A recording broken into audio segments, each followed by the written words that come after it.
Welcome to On the Money Line, a podcast by MMA Play 365.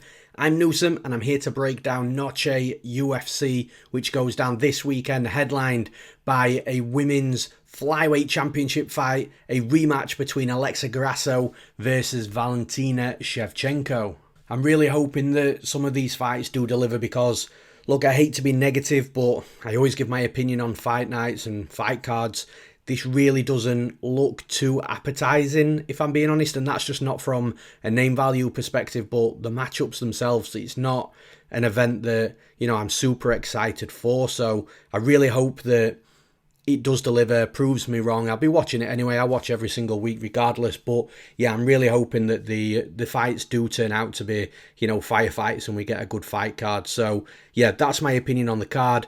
Of course, we still break it down, we still give predictions, and we'll still have it from a betting perspective. But just before we start and get into the breakdowns, as always, there's going to be a Base AI recap from last weekend at UFC 293. The straight pick prediction accuracy from the AI was 75%. That's 9 correct predicted winners out of 12 fights, including predicting the dethrone of Israel Adesanya. That's right, Base AI did predict Sean Strickland to win. One that made my jaw drop when I first saw the predictions when they dropped onto the MMA Play 365 website. But, with how the fight played out, I think Base AI was absolutely on the money there. So, look, we're going to cover a few more fights. Of course, that Sean Strickland and Adesanya fight as well. So, if you are interested in the AI recaps, in AI in general, or AI in regards to MMA and the UFC, then make sure you check that recap out, and that'll be on YouTube only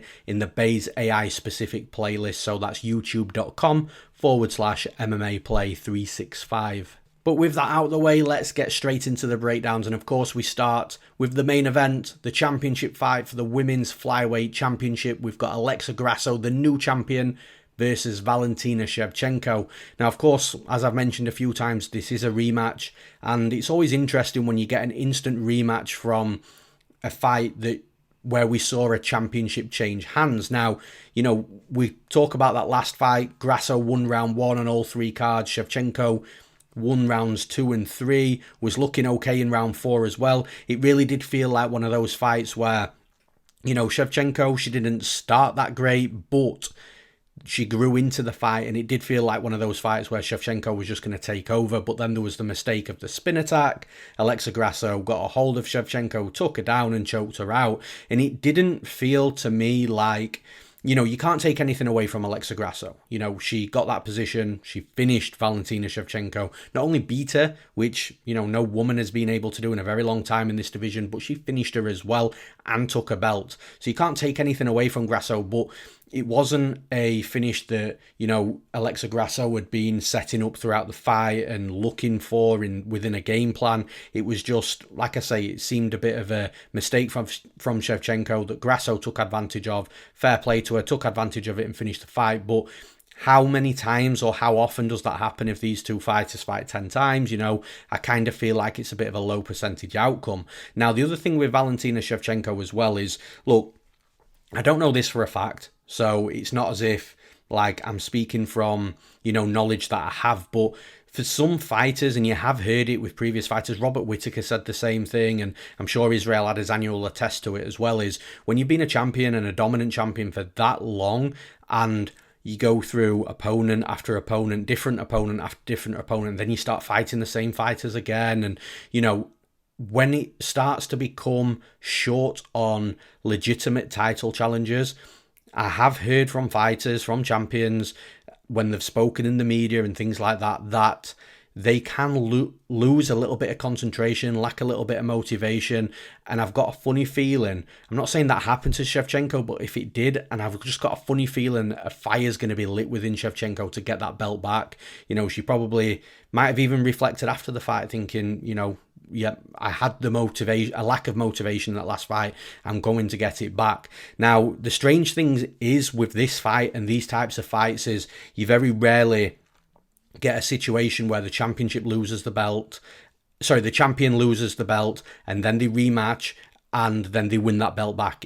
It happens less often than it doesn't. Now, it did recently happen with, of course, Israel Adesanya and Alex Pereira, but here, I've got a funny feeling it might happen again. Look, Grasso is a well-rounded fighter, good boxer, good movement. The wrestling lacks a little bit, but she's got good grappling. Whereas Shevchenko, she's at least equally as good of a striker. But the thing is with Shevchenko, she's got the Muay Thai style, the more kickboxing style, so she's got more weapons on the feet from a striking perspective. And I'm not saying Grasso doesn't kick, but Shevchenko definitely is the more varied striker.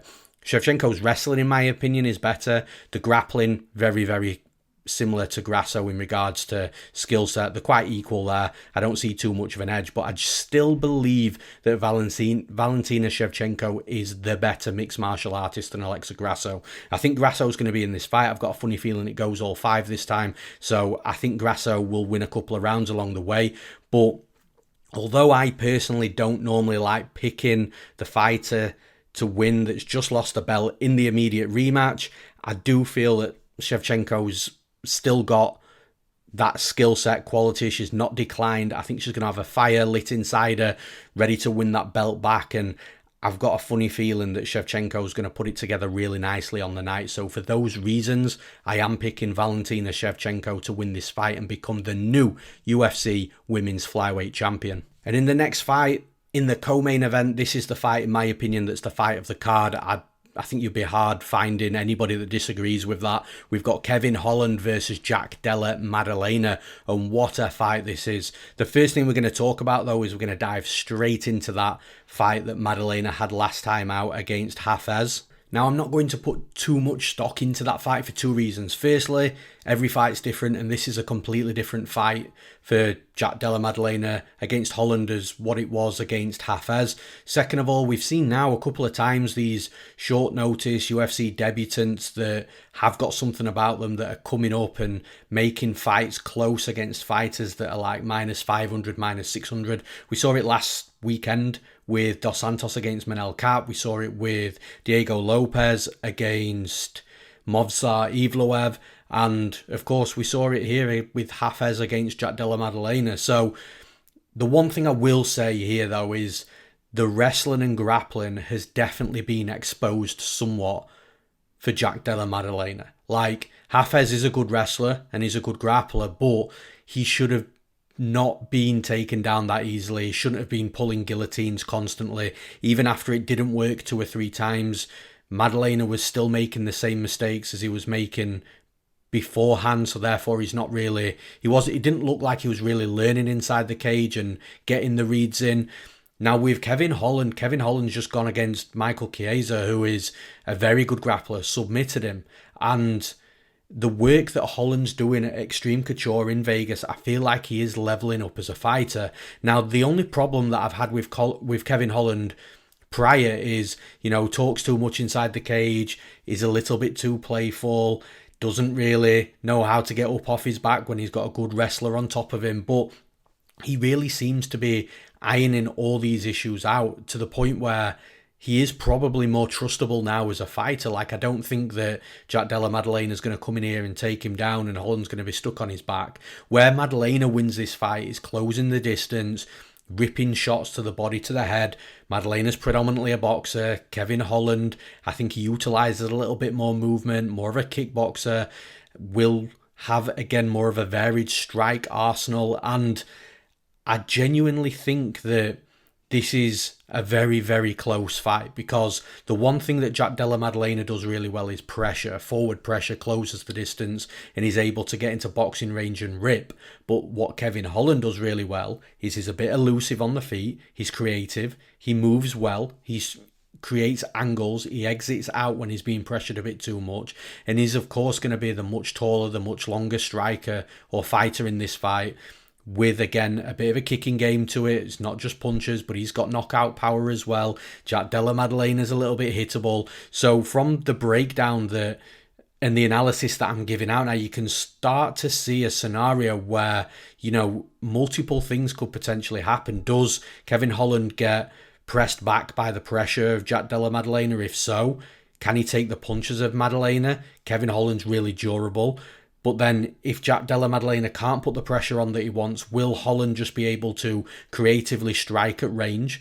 And again, with Maddalena being a little bit hittable, Does Kevin Holland get off on some good strikes, and does he hurt Maddalena himself? I kind of feel that with how much Maddalena got hit against half-airs, at some point Maddalena's going to get knocked out. Like, he is durable and he is this exciting fighter that pressures forwards, but he just gets hit too much, and he's going to get hit by the wrong person at the wrong time at some point in his UFC career and get knocked out. Is that Kevin Holland? We'll see. But then the other additional side to this fight is, does Kevin Holland come out and wrestle and try to grapple Della Maddalena? Like, Holland's wrestling is definitely going to be improving at Extreme Couture. His grappling is already clearly light years ahead of where Maddalena's grappling's at. So that's a path to victory for Holland as well. And to me, like, would I be shocked if Maddalena won this fight? No, because we saw what he did against Randy Brown, who's also a very tall and long striker. He found his way inside and he knocked him out. That could happen against Kevin Holland. But when I'm looking at all the tools that Holland's got here, he is tall, he is rangy, he is creative, he is also a better version of Randy Brown, but then you mix in a bit of wrestling and a bit of grappling, an area where Maddalena's been exposed, and it kind of starts to lead me towards Kevin Holland. So again, a little bit of a longer breakdown for this fight, but I feel like it deserved it just because there's a lot going on. But from the pick prediction perspective, I am going to be picking Kevin Holland to win this fight. And in the next fight, we've got the young kid back again, Raul Rosas Jr. versus Terrence Mitchell. Rosas Jr. obviously coming off that loss. It was going to happen at some point. Christian Rodriguez is a solid fighter. He did what he needed to do. Raul Rosas had moments in that fight, though. He's a very relentless wrestler, and I think that he's got to get the cardio to coexist with the relentless wrestling that he's got, because in the UFC, not every takedown is going to be a completed takedown. You're going to have to fight for takedowns. If you've got a relentless wrestling style, you've got to appreciate that, you're going to be shooting 10, 15, 20 takedowns in a fight, especially once you start fighting a higher level of competition. Because once that resistance starts kicking in from opponents, you've got to have the cardio to back it up. And that'll come in time with Raul Rosas Jr. I think that the UFC have been really smart with the way they've matched him this time. I think that they figured that, look, Christian Rodriguez actually wasn't the best stylistic matchup for Rosas Jr., but it was also a matchup that the UFC really wanted to see where they were at with him as well, because he is a young kid, and, I feel like the UFC are going to nurture him to be able to not only develop and improve, but build confidence and build himself up towards the rankings as well. And I think Terrence Mitchell's a good fight for Raul Rosas Jr. here, because Terrence Mitchell's a fighter with experience. He's well-rounded. He's got some power on the feet. He's got a submission game. He's got some wrestling. And we can see that Mitchell isn't a specialist in one specific area, but he's very capable everywhere. So what that does is it allows Mitchell to create a competitive fight against Raul Rosas Jr. He'll have some moments. We'll see where Raul Rosas Jr. is mentally, how he bounces back physically. And again, I feel that although Terrence Mitchell's going to have his moments, I do think that Raul Rosas Jr. can get the takedowns. When he's getting the takedowns, I think he can get good positions. If Mitchell gets back up, I think he'll be able to rinse and repeat. It's a step down in competition for Raul Rosas Jr. I think it's a step, I wouldn't say a step up in competition, because Cameron Simon's a good fighter who Mitchell fought and lost to last, but I think Rosas and Simon are probably in and around the same level, and I think it's a fight that the UFC have put together specifically for Rosas to be able to come out here, showcase what he's about, showcase improvements, and look really good. I just think this fight comes down to the wrestling and the grappling of Rosas Jr., and I'm just not sure Terrence Mitchell, he might be able to defend and be good defensively initially from both a wrestling and grappling perspective, defending takedowns and standing back up. But the longer it goes on, the more I think that Mitchell succumbs to it, the more I think he tires. I think Rosas Jr. will tire as well, but I think Mitchell will tire a little bit more. I think it's a good fight for Rosas Jr. So for those reasons, I'm picking Raul Rosas Jr. to win this fight. And in the next fight, we've got Daniel Zellhuber versus Christos Giagos. And I think this is going to be another really interesting fight, because Daniel Zellhuber stylistically is going to look to strike in this fight. Christos Giagos has got knockout power, he can strike, but he's also got that wrestling and grappling edge to him as well. So It's going to be one of these fights where I think Zellhuber's going to try and stick on the outside, strike inwards. Christos Giagos won't have any problems coming forwards, eating a few shots to land his own and then to get the wrestling and grappling going. But this is where I see the problem for Christos Giagos, because I do think that Giagos needs to get the wrestling and grappling going in order to make the fight more comfortable for himself. Because on the feet, Zellhuber, he can be got at. He's not an absolute phenom, and he is going to be able to get hit, and someone like Giagos is going to be able to hit him. But how often Giagos can hit him and how fluid Giagos can look against him, I'm just not too sure. I feel that the wrestling and grappling is going to be the path for Giagos if he is going to win the fight, outside of obviously a puncher's chance. But then the issue with Giagos is his cardio once he wrestles and grapples can end up being pretty horrific. So he'll start off well, he'll start off strong, he'll score takedowns, he'll get topside control, he'll be a nightmare. But then the more work he does within the wrestling and grappling realm, the more tired he seems to get. He just doesn't, for someone with a wrestling background, he just doesn't seem to have the cardio to wrestle and grapple hard and often in fights.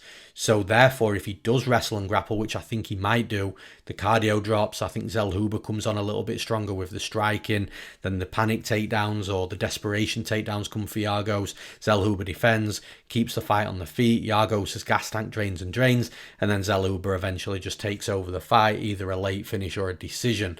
I do think Giagos is going to be a problem early in this fight, but the longer it goes on, I do favour Daniel Zellhuber. So it's a question of, can Christos Giagos get Zellhuber out of there early in this fight? I'm not banking on it. I think that Zellhuber will have a difficult round one, maybe drops round one, but the longer the fight goes on, the more I think he builds into it. So for those reasons, I'm picking Daniel Zellhuber to win this fight. And in the next fight, we've got Fernando Padilla versus Kyle Nelson. And again, I think the UFC have been smart with how they've matched this fight as well, because Kyle Nelson's a tough fight for anybody in regards to being there, being competitive, being tough, being durable, will walk forwards, and he's just not an easy fighter to get out of there. So therefore, he's always going to be there. He'll always try and push forwards and be aggressive. What I like about Padilla, though, is I love his striking combinations. I love his speed within the combinations as well. He's a very rangy fighter, and I think that the speed and the movement advantage in this fight is going to be very, very drastic on the side of Padilla, who will be more advantageous in that speed, striking, movement. And I think that's what's going to cause Kyle Nelson real problems in this fight. Now, when we look at wrestling and grappling, we might see a little bit, maybe more off the side of Nelson trying to wrestle and grapple, if anything. But I do think the fight's going to be won and lost on the feet in the striking realm. Where Nelson, I think, might have some advantages against Padilla is just the physicality and the strength. So if Nelson can get close to Padilla, clinch him up, push him against the cage, he might be able to wear the clock down and, do that dirty boxing inside that clinching range, doing just enough for the referee not to separate them, but also just enough to be able to steal minutes within the rounds as well. That's, for me, where I see Kyle Nelson potentially doing his best work. But again, the straight shots of Padilla, the boxing, the speed and the movement, I think is going to make it very difficult for Kyle Nelson to close that distance and get in the clinch. So therefore, it starts to create a stylistic advantageous fight for Fernando Padilla. I do think Padilla is going to do a really good job of accumulating volume early, just not sitting down on punches straight away, just landing what he needs to land, making the reads. And then once he starts really peppering Nelson with those strikes, I then think he'll start sitting down on some punches, either cause damage, cause a knockdown, maybe knock Nelson out, or just look great in the eyes of the judges in regards to the fighter that's causing the damage and trying to end the fight. So for those reasons, I'm picking Fernando Padilla to win this fight. And in the next fight, we've got Lupita Godinez versus Elise Reed. Now, the one thing I will say is Elise Reed is she comes into the fights more often than not, the underdog. Everybody's writing her off, and, she can put in decent performances. She's a decent striker. She's physically strong, and she's got good attributes about her. It's just, it seems, initially at least, pre-fight, that she's always matched in these fights where she is going to be, or at least we assume that she's going to be outworked. And I think this is another one of those fights because Lupita Godinez, she's an aggressive striker, but she does like to wrestle, get topside control. And look, Elise Reed's not going to be easy to take down, and you're not going to take her down with raw strength alone. I think the really good wrestlers will be able to get her down with, proper technique from the wrestling perspective and then using good jiu-jitsu to keep her down. I think on the feet in this fight, Elise Reed might have a very slight advantage.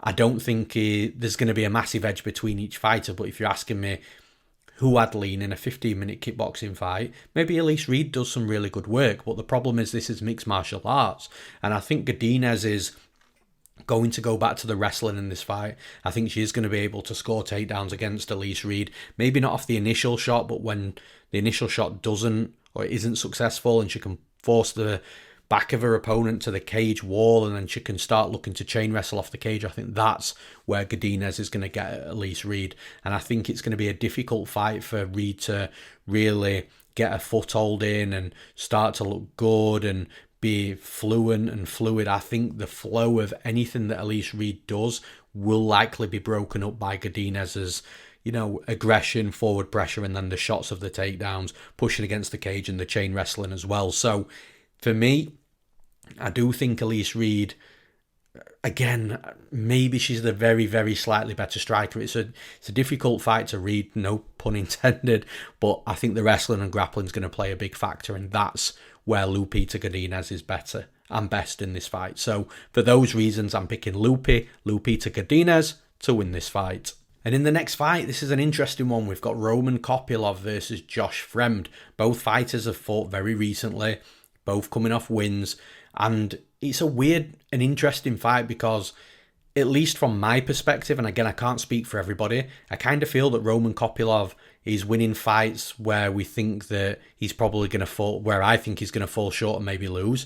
And Josh Fremd, apart from last time out, is winning fights where we think, or at least I think, that he should be struggling and potentially losing. So a very opposite dynamic here, and it's interesting to how the fight's going to play out because I do think the fight's going to be won and lost on the feet. I think Josh Fremd probably does prefer to strike, but here I think he might try and shoot the takedowns and get Kopylov down. We've seen that Kopylov does have some holes, at least previously, holes he might have fixed within the defensive wrestling and grappling. So I think here you've got two fighters that prefer to strike. I think Fremd will definitely look to strike early on, but I think Roman Kopylov's striking is better, more technical, better shot selection, better defensively as well. And I think very early in this fight, maybe within the first 2.5 minutes, Josh Fremd's going to realise that he's going to be outmatched with the striking, and then we're going to see potentially some in-cage adjustments from Josh Fremd. At least that's what you would expect for a fighter to come in there with a striking game plan, or a potential striking game plan, and it falling short. Because the thing is, Josh Fremd is big, he hits hard, so he's got no reason to come into this fight, and I guarantee you he'll think that he's the better striker. So it's going to be interesting to see how the fight plays on the longer it goes, but I do think that Kopylov has shown some brief signs that he's fixed some of that defensive wrestling, some of that defensive grappling, and I don't think Josh Fremd is the wrestling beast, the BJJ ace that's likely to take Kopylov down when he wants, keep him down if he does take him down. I think that Kopylov's going to be able to defend some takedowns. If he is taken down, get back up to his feet, make this fight won and lost on the feet, and that is unfortunately where I cannot look past Kopylov. I think Kopylov's just going to be the better striker. He's going to land the better shots. We've seen that he's got power. He's also very difficult to be hit, so defensively is very good from a striking perspective. And I think that Josh Fremd is going to get outmatched on the feet striking, and that, in my opinion, is where the fight's going to be won and lost. So therefore, for those reasons, I'm picking Roman Kopylov to win this fight. And in the next fight, we've got Edgar Chairez versus Daniel Lacerda, or Daniel Da Silva, or Daniel Miojo, wherever he's been listed. I'm sure he's listed as something different, but it's all the same guy. And to some people, they're a little bit surprised that Daniel Lacerda is got another fight in the UFC. It's not very often that a fighter comes into the UFC, goes 0-4, and then gets that fifth fight. Especially, look, if you're a 10-year veteran and that happens to you and you go on a 4-fight losing streak, then yeah, maybe the UFC cuts you a little bit of slack. But to come in as a debut fighter and lose your first 4 fights, you've got to ask yourself why he's now got a 5th fight, because I don't think the UFC are trying to line Edgar Chairez up with a win here, because I do think this fight's actually going to be really close. So the reason Daniel Lacerda has got another fight is just because he's so damn exciting. Like, he doesn't go to a decision. He comes out there hard, fast, powerful, good strikes, drops his opponents, will shoot for takedowns. He's got a good grappling game. I believe he trains out the shooter box Diego Lima with the Brazilian guys around Charles Oliveira at the minute, which are actually really flourishing. We saw that last time out last week against, I've said it twice now, the Dos Santos and Manel Cap fight. Like, Dos Santos looked great, and this is what you're getting from this new era explosive Brazilian MMA fighter that find themselves in the UFC. They're exciting to watch. The only concern, well, the real concern that I've got for Daniel Lacerda is the pacing. And also, he can be caught, he can be dropped as well. And of course, he's been finished in every fight that he's had in the UFC, because like I said, he doesn't go to a decision. So there are some definite concerns on Daniel Lacerda's side. Now with Edgar Chairez, he's a tough dude. He'll come forwards, he'll walk through shots, he's durable, and this is where I think that Lacerda might not be able to hurt Chairez like he has with previous fighters. But the one thing I don't like from Chairez is his pace, his volume drops off the longer the fight goes on. I've seen him in some fights outside the UFC that have just been really dull to watch, and I don't mean that disrespectfully, it's just you're really urging more action, more volume, more activity, and you're just not seeing it. And he even showed that in his Contender Series fight. He started really well, and then, he slowed down the longer the fight goes on. And look, Daniel Lacerda or Daniel Da Silva, whichever one you want to call him, he's got similar traits. He starts off fast and he slows down. So I kind of feel like, again, this is a very close fight. Like, when I went into tape, I was thinking, damn, Chairez at around minus 200 is definitely going to be the bet here. But then I've watched tape and I've realised, well, actually, this is much closer than what I thought it was going to be. Like, it's tough. I don't think Lacerda is going to hurt Chairez like he has with previous fighters. But where I think Lacerda can do good work here is within the wrestling and takedowns. He's got good reactive takedowns. He's got good jiu-jitsu. I think Chairez, once he's on his back, he can play guard a little bit as well. And actually, you could argue the same for Daniel Lacerda as well. If Chairez takes Lacerda down, Lacerda plays guard, tries hunting for submissions off his back. So, again, the point of what I'm trying to get at is they're both very, very similar fighters. I think Chairez is more durable than Lacerda, but I think Lacerda can pose more of a pacing threat with activity and volume and pushing the pace. If Lacerda just minds his P's and Q's and he doesn't get cracked by Chairez and actually paces this fight a little bit more, I think that Lacerda is probably the better fighter from a skill set perspective. So, look, it's a very close fight. There's red flags on either side. The red flags on Chairez is pace, its activity, its volume, it's slowing down the longer the fight goes on. With Daniel Lacerda, the red flags are, he can be hit and he has been dropped. And again, the pace issue. So there's not much between both fighters here. It's going to be a really, really interesting fight to watch.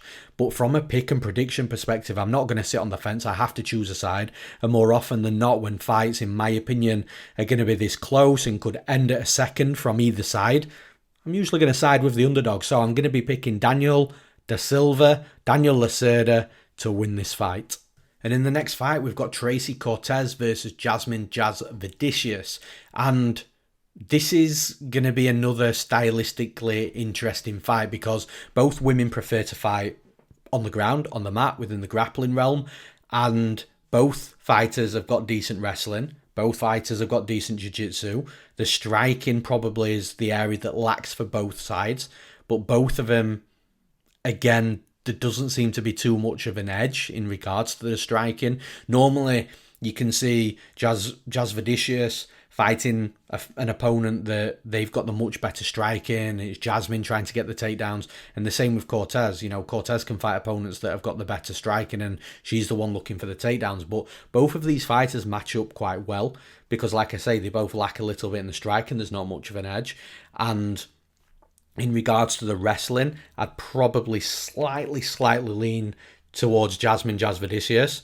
But Tracy Cortez is a really good wrestler. But in the jiu-jitsu, I'd lean towards Tracy Cortez. So it's a real interesting dynamic because technically what I've just described is Jasmine Jasudavicius, the more likely fighter to get a takedown and get on top. And I also kind of feel that whichever fighter's on bottom is probably going to have more problems than and not be able to stand up as easily. But then I look at Cortez and her jiu-jitsu. She's very fast to react if she's been taken down to get on top. But then her reactive takedowns are really good. Open mat, Jasmine Jasudavicius takedowns, more likely to come against the cage. So, like I said, the back and forth on this is very interesting. But where I think that this fight is going to matter from a skill set perspective is the grappling of Cortez. I genuinely believe that she is, if you're looking for a biggest gap in skill within the fight, within the striking, the wrestling and grappling, I think the biggest gap in skill comes within the jiu-jitsu.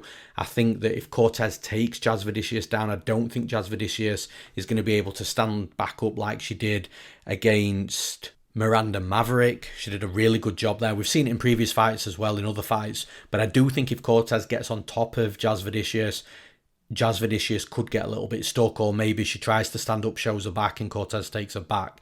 And that's where I think this fight is going to be won and lost with the work that's done in the grappling department.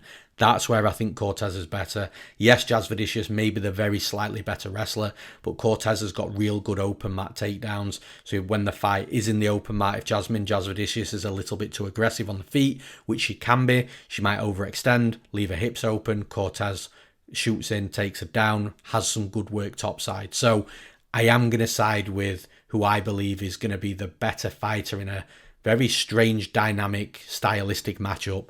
And for me, that's Cortez. So for those reasons, I'm picking Tracy Cortez to win this fight. And in the next fight, it feels like we've got two newcomers, but actually it is only one. We've got Charlie Campbell making his UFC debut against Alex Reyes. Now, Alex Reyes is a very interesting case. He's not fought since 2017 for 6 years. The last time he fought, it was his UFC debut against Mike Perry, before Perry even made any sort of rise. So that's how long ago Alex Reyes was last in a cage competing. And then to add to all of that, Reyes is 36 years old as well. So he's 36 years old, way past his prime years now, not fought in 6 years.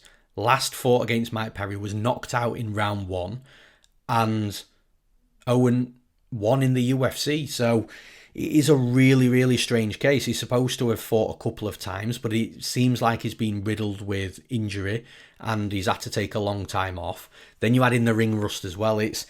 Before I even get onto Charlie Campbell, it's a really difficult fight to have any sort of confidence in Alex Reyes, just because we just do not know what we're going to get from him. Now, his opponent, Charlie Campbell, it's supposed to have been Natan Levy, by the way. And I think Levy would have absolutely run through him. But Levy's withdrew. The UFC have signed Charlie Campbell. He'll be the one that every MMA fan saw on the Contender Series against Chris Duncan, where he had Chris Duncan in all sorts of trouble, hurt him, rocking him, dropping him, and then dropped him badly. Duncan got up and Campbell walked onto what seemed like a last-ditch Hail Mary punch from Duncan that then knocked Campbell out. But Campbell's a decent fighter. He's got good strikes. He puts combinations together well. He's got power, youthful energy inside the cage, younger in his career as well. He's been more active recently. And I think that's the reason we are looking at like the minus 400 line for Charlie Campbell, or at least it was around minus 400 the last time I looked. And like I said, it's really hard to have faith in Alex Reyes because he's going to have a lot to overcome. Like I said, he's not stepped inside and had inside a cage and had a competitive fight in 6 years. The last time he did, it was Mike Perry, who was knocked out in round 1. It must be so frustrating to be sat on the sidelines dealing with injuries, having to pull out of fights. And like I say, it's really, really difficult to give any... I don't know. With Alex Reyes, it's tough because he's going to have to deal with the ring rust. He might be feeling himself as a different fighter with the injuries. It's all going to feel relatively new for him. He's now, again, the last time he fought, he was 30 years old. He's now 36 years old. So it's just, it's a difficult one. For those reasons, I'm picking Charlie Campbell to win this fight. And the final fight to break down, we've got Josefine Knutsson making a UFC debut against another UFC debutant, Marnic Mann. Now, Mann's actually taken this fight on short notice. We should have had Knutsson making a UFC debut against Jasmine Lucindo, which I'm a little bit disappointed about, to be honest, because I was going to bet Jasmine Lucindo in that spot against Knutsson. I thought it was a good spot for her, but Knutsson has got a different opponent here, and now she has absolutely got the stylistic fight that favours her. I think that Marnic Mann's going to be in for a very, very long night here because, look, Knutsson's got a striking background, the Thai striking background. She's got a good shot selection. She's patient, defensively aware. She'll fire when she needs to, and she can be very efficient inside the cage. The thing is, with the Lucindo fight, I just feel she was stepping up a little bit too much too soon. But here against Marnic Mann, I think it's a perfect fight for her. The other thing that Knutsson likes to do is she likes to close the distance. She likes to get clinched up, push her opponents against the cage, and be dominant in regards to using her strength and physicality against the cage, landing short shots. And she is, or at least she looks, very deceptively strong. Like, she doesn't look like she's a big unit inside the cage, but you look at a Contender Series fight, she looked like she was a smaller, less physical fighter in that fight. Turned out that she wasn't. So she's going to have some strength deceptively for sure. And you look at Marnic Mann's being controlled in those same positions that Knutsson does so well in. So I think that Mann potentially might have the grappling edge in this fight, but from a wrestling perspective, Knutsson's going to be difficult to take down. I think Knutsson could also potentially take Mann down. Mine's a P's and Q's. I don't think she gets armbarred or triangled in guard, but out on the feet, striking. When she's at kicking range, I think Knutsson's better. In boxing range, I think she's better. You close that even further, and in the clinching department, I think she's going to be better. And I think that's the area, that's the range where I think that Knutsson is going to have the most success here. And that's what's going to lead her to victory. So for those reasons, I'm picking Josefine Knutsson to win this fight. And that's all for this episode of the podcast. I hope you all enjoyed the breakdowns. Thank you for tuning in, whether that's YouTube or one of our podcast platforms like Spotify, Amazon Music, Apple Music, all that good stuff. Again, always appreciate everybody tuning in, viewing the show, listening to the show. If you want to come on YouTube, if you want to drop something in the comments of, where we might disagree on a fight or where you're betting a fight, what parlays you're throwing on. Everybody seems to like to tell us the plus 9 million 18-leg parlays that you've got going on this weekend. Whatever that is, look, it's me that replies to the message, replies to the comments. I do try and get back to everybody. Some weeks are a little bit more difficult, a little bit busier than others, but aside from that, I do appreciate the support. I do appreciate the interaction as well. Thank you for tuning in. Thank you for listening. I'm Newsome, and I'll see you again next week.